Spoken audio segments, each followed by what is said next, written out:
So something happens that gets your attention, and because it has your attention, and it doesn't have the attention of your source. Did you get that?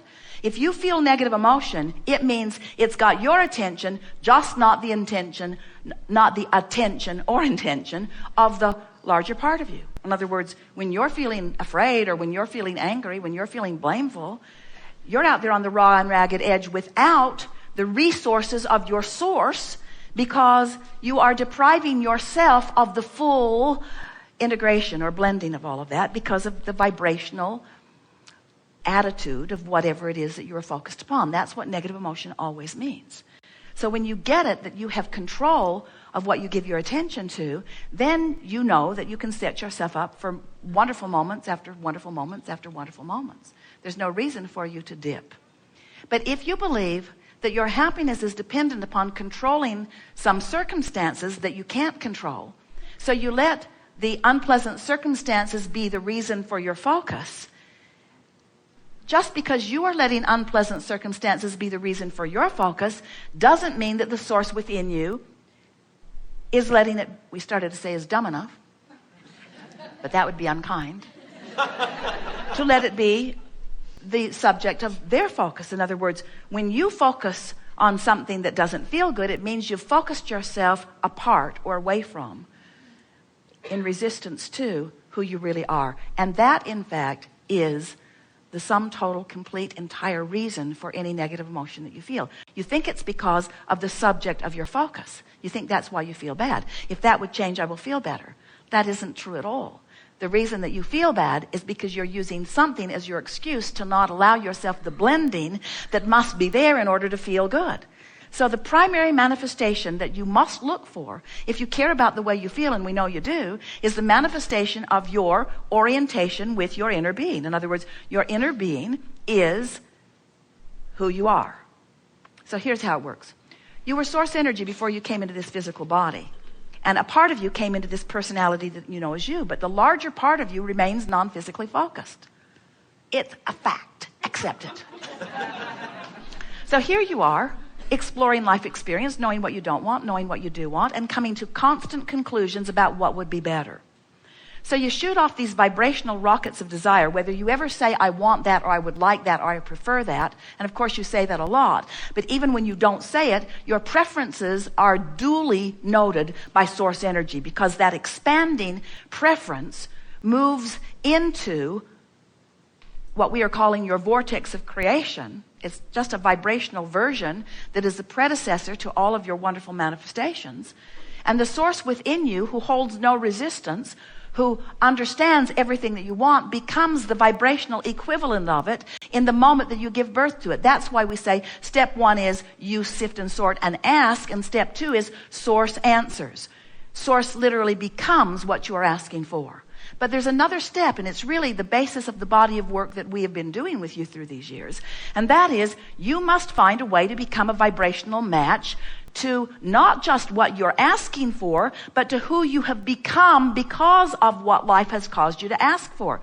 You can't become it vibrationally and not go without feeling bad. So every bit of negative emotion that you have, every bit of it, whether it's negative emotion or whether it's a manifestation that is negative, that is even bigger than the emotion itself, everything that you would call unwanted experience, from emotion right out to whatever the manifestation is always the same thing. It is an expansion that you have not yet completely allowed yourself to experience fully.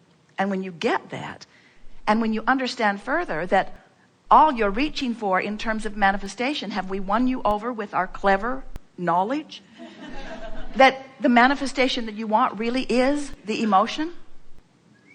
So someone said to us one day, Abraham, my body hurts me. How can I feel good when I am in pain? And we said, because you have to separate the physical manifestation from, and we didn't say it to her then, but we would say it to her now, from the emotional manifestation. We said you have to separate what has manifested so far from what's in the vortex. You have to separate the emotion from what you are calling reality, because there's another vibrational reality that you have not fully embraced. And when you do, your emotion will be one of ease. We went on to explain to her that the vibrational difference between fear and belief is the difference between recovery or not, is the difference between improvement or not. The emotional difference. And now when we further explain that the emotion is the manifestation that you're looking for, if you will get your eye on the manifestation, you see, we knew that she could leave her fear behind this red hot minute, while it was unlikely that she would leave her physical discomfort behind this red hot minute. So we were saying to her, you have a choice. You can have pain in your body and feel hopeful or knowing. And you can have pain in your body and feel fear. But let the manifestation that you're reaching for be the improvement of fear to hope rather than the improvement of pain to no pain. Can you hear that? Because you can't control pain to no pain fast enough, but you can control fear to hope fast enough. You can control that. And when you get that, you've got it all. When you get that, now you are the vibrational, deliberate creator that you were born to be. Do you understand that you are vibration primarily? Yes. Well, if you don't, then let us put it to you in a softer way. Do you believe that you are an emotional being? Yes. And you all know that because you live the roller coaster of your life. You know how happy you sometimes feel when people are really, really good. And how angry or awful you feel when people are really, really bad. You know how when they please you, you're pleased, and how when they don't please you, you're not pleased. So you know you have an emotional basis.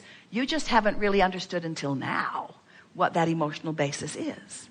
And we're here to tell you, the emotional basis is your relationship, how wide the gap is between who you've become and whether you're moving in the direction of who you've become or whether you're holding back or moving in the opposite direction of who you've become.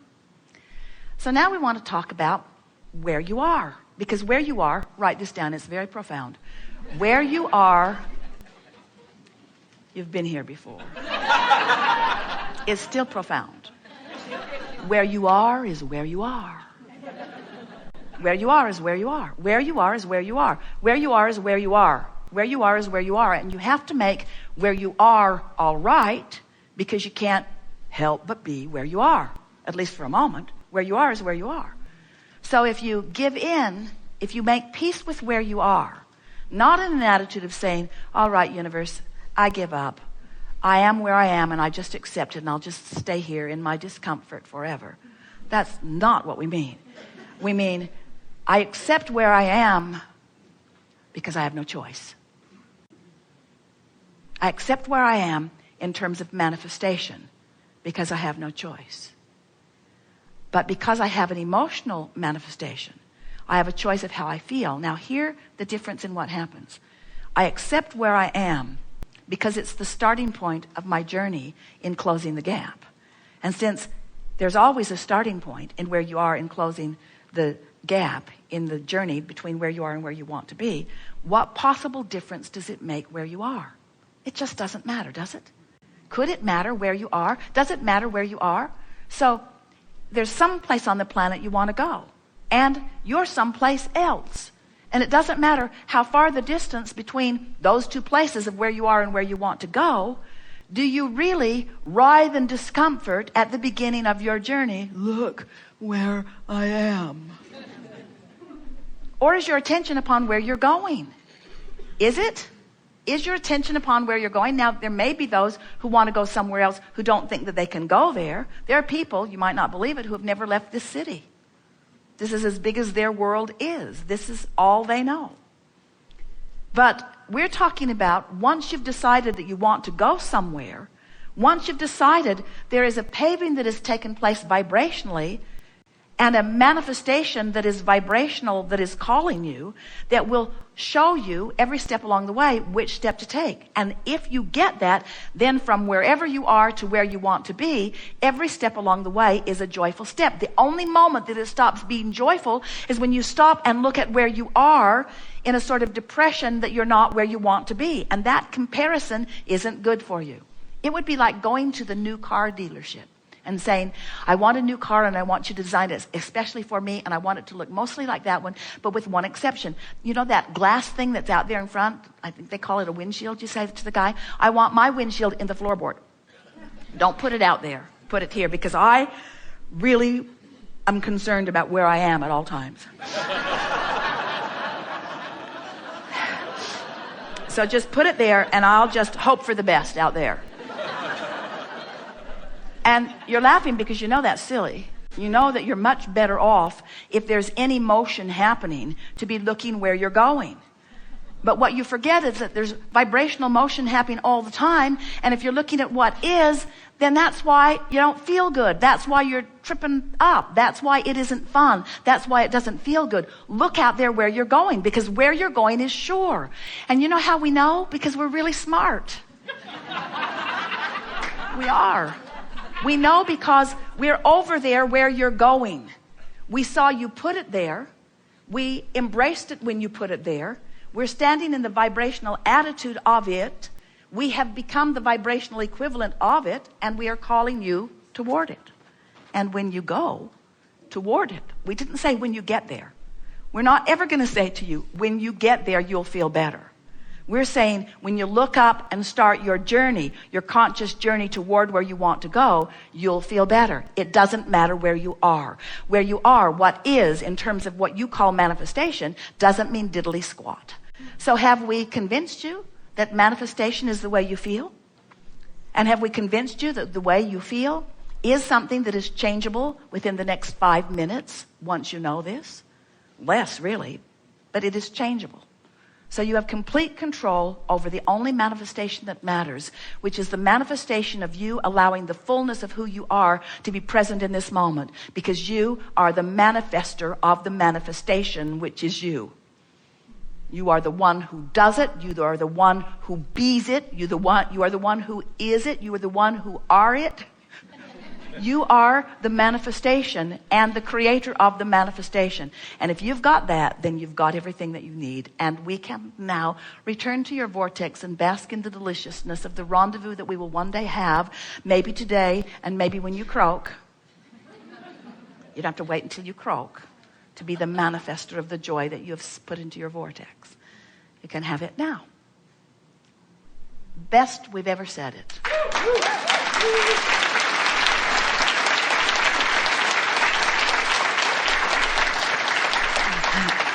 But good as it was, it's now past tense and will be better in a moment. We are eager to talk with you about anything that is important to you. There is nothing that is off limits. It is our desire to assist you in moving into an emotional vibration that gives you immediate ease and flow, and something more. Because when you release resistance and you allow the vortex to take you in, and you become familiar with the vibration of who you really are and what you've been asking for, then other manifestations begin to rendezvous with you.